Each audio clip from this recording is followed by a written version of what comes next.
Hello, everyone. Hello, I'm Rob, I'm Bei. and today we're going to talk a little bit about some things that might be good to know before visiting Thailand. Bei, of course, grew up and lived in Thailand for pretty much her whole life, Yes, and 100% Thai. 100% Thai. And I spent about 4 years in Thailand as a monk, so not quite as a regular tourist, but I still have some insights. Yes. So we want to tell you things that you should know before visiting Thailand so that you are prepared mentally, basically. Yeah. Trying to cover some things that aren't covered already in like a million videos for tourists. Yes, the first one I want to tell you guys so that you can have a peace of mind. In Thailand, when you go almost everywhere, the signs are in Thai and English. Yeah, even in the middle of nowhere in like backwoods, rural areas, pretty much everything will be in Thai and in English, so you can always find your way back to a highway or to the next town. Yeah, like street signs, signs in buildings, airports, shopping malls. Yeah, just getting around everywhere, it's Right. all in English. Easy, yes. You can always expect to find someone who can speak English if you need to ask question, like if you get lost. Yeah. Thai people can speak some English. Yeah, and even if you come across someone who doesn't speak English, that person for sure will grab someone to help you. So don't worry, you can get around very easily Yeah. in Thailand. If you want to learn Thai before you go, then it's more of a quality of life thing, like just being more easily able to find where the bathroom is. But still, there's so much English on signs and so much Right. English spoken by most Thai people already, Right. especially in areas that have a lot of tourism. Yeah, You don't yeah. have to worry about it. Yeah, so we are a tourist-friendly country. Yeah. If you're planning to visit for just a couple of days or a couple of weeks, you don't have to learn the Thai language in order to survive. No. Yeah. But if you plan on living long term, then yes, you should learn the language because Thai people love foreigners who can speak Thai. Yeah. You'll be loved. They love you so much. Yes, yes. Okay, next one. So, in most places in the world, vehicles yield to pedestrians. In Thailand, it's exactly The opposite. the opposite. Like you are expected to yield to vehicles. Right. Meaning that when you're walking, let's say, a local street where there are no traffic lights, Yeah. and you see a car or a motorcycle coming towards you, And they see you. you then stop. You stop. Yeah. The person in the car makes eye contact, and it's understood that the person walking, you're going to stay right there, and I'm going to go past you. Yeah, but there are nice people out there. Let me just make that clear. If they make this hand gesture, that means you can go, like you can cross. But if they don't do that, then don't dare cross the street. But when there are traffic signs and traffic lights, of course, everybody is supposed to Supposed to. follow the rules. Yeah, so when you're walking main streets, you follow the rules. Yeah. Follow the rules, but still look Oh, left, right, Right. up, down. and again. Look in directions that cars aren't supposed to be coming from. Mostly As well. motorcycles, because we have a Motorcycles, too. lot of motorcycles everywhere, and motorcycles can just appear out of nowhere. Like they could come out of like an alley or even their houses. So you have to make sure that you look around, like what Rob just mentioned. Look around twice Yeah. before you cross any street or road. Yeah. And if you happen to be renting a car or like a motorcycle, then in Thailand, pretty much all gas stations are service. Yes. So you just pull up. There's an attendant or an assistant, I'm not sure what it's called. Yeah, so a gas station attendant will come to your window or the passenger side window and ask what kind of gas you want and how much in terms of baht. Like if you want to fill up your tank, you can tell them that you want to fill up the tank, and they will go and do that for you, and then they will come and tell you how much you have to pay. But if you don't want to fill up the tank, you can just tell them how much, like 100 baht, 200 baht, 500 baht, or 1,000 baht. And then they will go and do that, and you just pay. You don't have to get out of the car. And don't get out of the car. I mean, you can if you want to stretch, or if you want to throw away some trash, you can do that, but you don't need to get out of the car. Yeah. And if you don't want to deal with car rentals, or I think a motorcycle, getting around like that, then in Bangkok there are some good transit options. One that you might consider is the bus. However, there's something to be aware of. I don't recommend getting around Bangkok or anywhere in Thailand by bus because there are no city bus schedules, none. So it's like a bed.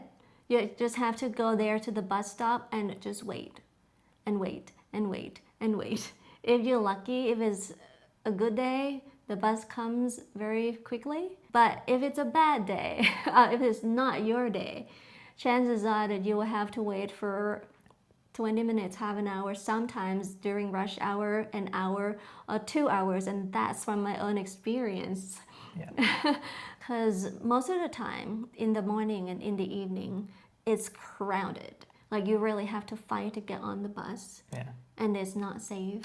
So stick to the trains. And when I say trains, I mean what we call it in Thailand, the sky train and the underground train, or metro, as you may call it in the US. Right. So we have both of those, and they're pretty reliable. They will be packed the same as the buses during rush hour. So if possible, try to avoid traveling during rush hour.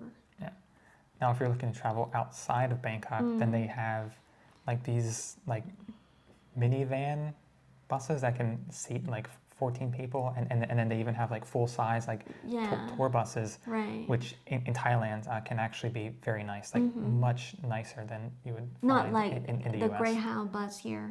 No, not like that. And those run on time, and they have schedules for those. They have schedules, and they go everywhere. So if you're going outside of Bangkok, then using buses and like the van services are great. Those are very nice actually. If you're planning to go out of Bangkok to a different province and you don't have to take the train, I would recommend taking those minivans or buses. Cheap and air conditioned, and I believe you can select your seating, like where you want to sit. I'm not 100% sure about this, but I think it's possible that you can select the seat. Well, when you travel around, you will come across this giant chain of coffee shop. So in your travels, you will invariably come across a Cafe Amazon. That's the name. Cafe Amazon. If you're in Bangkok or around Bangkok, then it'll be pretty much every other street corner. We'll have one. Well, Cafe Amazon is like Starbucks in the US. Like you can find it pretty much everywhere. But even more prevalent, I would say. Because Amazon is part of the PTT gas station business. So if you pass the PTT gas station, you'll see a Cafe Amazon there. Or if you're in Bangkok, then when you go to a shopping mall, there are Cafe Amazons there too. And sometimes not one, but two Cafe Amazon in the same shopping mall. Just different floors. Like it's very popular.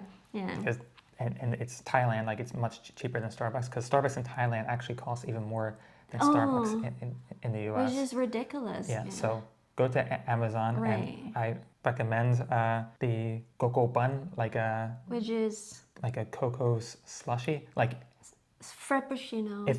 If you say bun, then it's like blended. It's like a blended, like an icy drink, and then like a lychee bun, like a lychee is a tropical lychee fruit. Juice drink. Excellent. And they also have cheesecake bun like Oh yeah, strawberry cheesecake, cheesecake. slushy, and it has like bits of like the crust in it. Fantastic. So I Yeah, recommend that. yeah. And also there are other cafes. Cafes are everywhere. Yeah, like even if you aren't in Uh, Bangkok and there aren't any cafe Amazons, then Thai people just love cafes. yeah, you can always find a coffee shop everywhere you go. Yeah. Yeah, you will never run out of coffee to drink. Yeah. And if you're not a coffee drinker, there's also different kinds of tea Yeah. that you can choose. All sorts of like Yeah. drink stalls Right. along the roads Oh in yeah. most towns. Like even in rural areas, driving down a road where there seems to be nothing, but oh hey, there's like a cafe stall there. Yeah. You can get coffee, you can get tea, you can get drinks of different kinds. Yeah. You can get boba, milk tea, even Convenient. everywhere. And so the prices that you'll see everywhere, like at all Amazon cafes, all restaurants, all stores. Supermarkets. Yeah. Yeah. That's the actual price. Right. The tax is included. Yeah, but at restaurants sometimes there is what's called VAT or value added tax is not included, and also a service charge of 10% that some restaurants do charge you. In addition to the food prices and the tax, so there's no telling how much Yeah, you'll be charged. but it's automatic. Like you really don't have to like think out your own tip. Like it's just going to come to you on the receipt. Normally the service charge is 10%.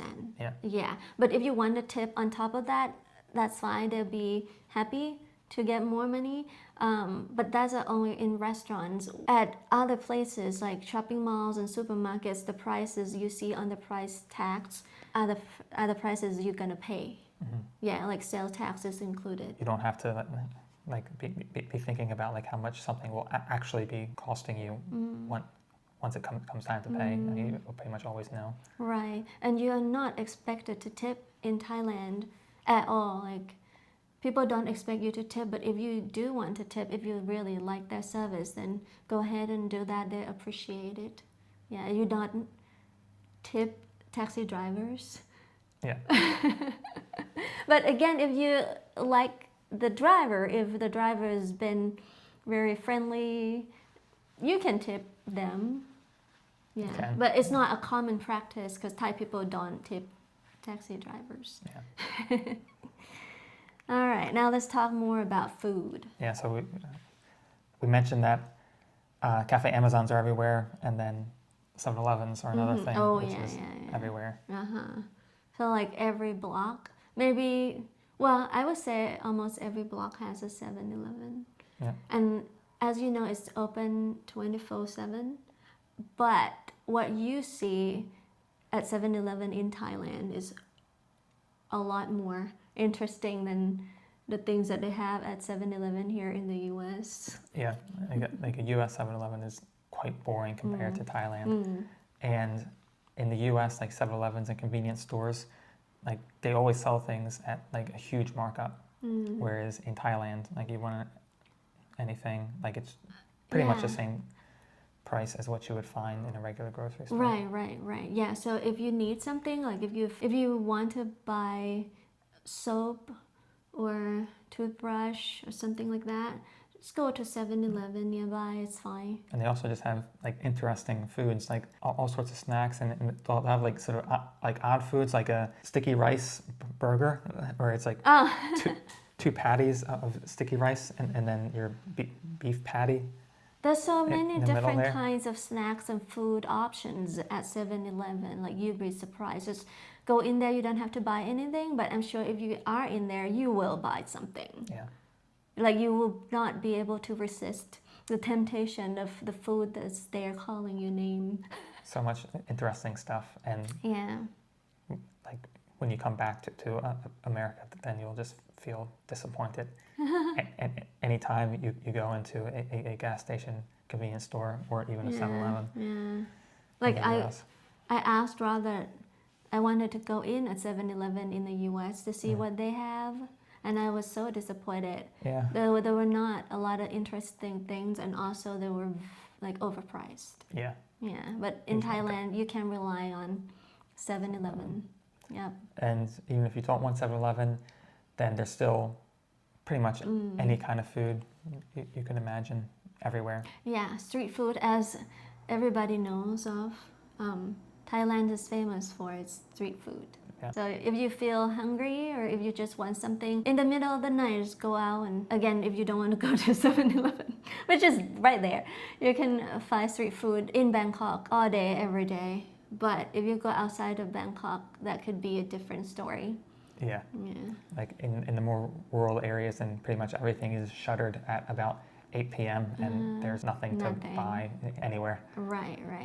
So gets stocked up during the day. Like if you're out in the rural boondocks, which I think most tourists don't end up there. But certainly as a monk, that's where I spent most of my time. Right. But if you go to the main city in the province, you will be able to find something to eat at night. Yes. Yeah. But I mentioned being a monk, and so that brings us to like temples. Oh yeah. So like city and village temples are kind of like 7-Elevens, in that you can find them pretty much everywhere. Yeah. Every corner will have a temple. Yeah, in Bangkok and also in other provinces. Yeah. In Thailand, everywhere. Yeah, main cities, rural, remote villages, you will be able to go to a temple to visit. And so there are major differences between like the village and the city temples and the forest monasteries I was staying at. That's not what this video is about, but they are similar in that the manners in both places and the attire are the same. Right. Yeah. So before you go into like any building in a monastery, take your shoes off. Right. And then your clothing. Oh yeah. You should wear something that covers your knees at least, if not long pants or a long skirt. And that's for both men and women. Right. Yeah. And the top also, you have to cover the shoulders, I would say, to make it appropriate. Like, you should not show off your skin too much. Definitely no see-through kind of clothing. Common sense. Yeah. Just respect. Kind of things, yeah. Respect the culture, respect the places. Yeah, I mean, sort of going into temples dressed inappropriately is one way to sort of make a bad name for tourists. And your own country. And your country, yeah. So if you don't want to dress up for that, then just don't go. Just don't go. Please. Yeah. Okay. And the final point we have is weather. Yeah, it's one of the things that probably a lot of people have talked about, but we want to emphasize the issue. Yeah, like the seasons in Thailand are usually broken up as cold, rainy, and... Thai people always say that there's 3 seasons in Thailand: hot, hotter, and hottest. There you go. That's a joke, but it's kind of true. Kind of true. But you have the rainy season, but also it's hot when it's not Still raining. Hot. Yeah, so hot, hotter, hottest. Hottest would be in April. That's the hottest month of the year. Yeah. If you don't want to go and for the festival, the Songkran festival, then avoid April. Yeah, like March, April, May, even June, just... If you like durian, then yes. If you like durian, then, oh my God, yeah, like if you like durian, then go in like May, June. May and June, yes, that's the durian season. July, that's when you'll find the best durian. Like if you're getting durian out of season, then it's just not nearly as good as the fresh stuff. Well, he likes durian, but I don't. She doesn't. I'm Thai, Can't and stand it. I've never really eaten durian. Like, I've never put durian in my mouth because I can't stand the smell. Yeah. I'm not going anywhere near it. But that's the only reason I can think of why you would want to go to Thailand in the summer, in the hot season for the durian. Right. Outside of that, then, like if you're there for vacation, then you wouldn't really want to be there during the rainy season, because when it rains, it pours, it dumps. Yeah, and it rains every single day. Like, I'm not even joking. It rains every day, but it doesn't rain nonstop every day.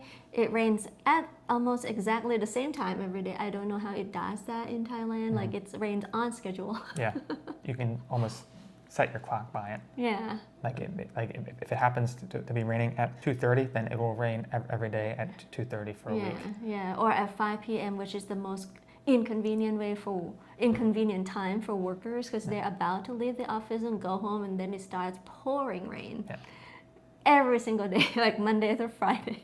And some days it just rains nonstop. Right. So the best time to go is the cold season. Right. Which would be... Yeah. Well, let me just say this.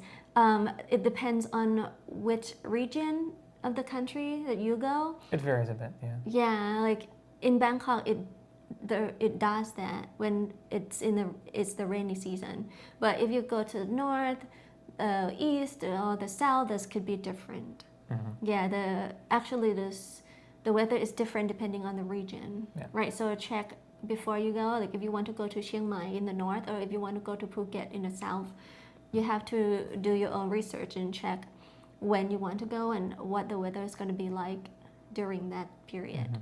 Mm-hmm. Yeah. I definitely recommend going in the cold season. So go to Thailand in about December and visit 7-Eleven, check out what they have. Go and have some nice drinks at Amazon, in particular their cold drinks, even in the cold season. Don't forget to visit a shopping mall in Bangkok. And check out some of the malls, which are very impressive. If you only have experience with American malls, like their shopping malls are something else. Even if you're not interested in buying anything, just go and have a look around. Yeah.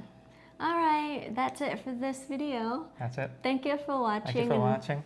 If you have any questions, leave it in the comments below and we'll try to answer your questions. Yeah. Okay, bye-bye. Bye-bye.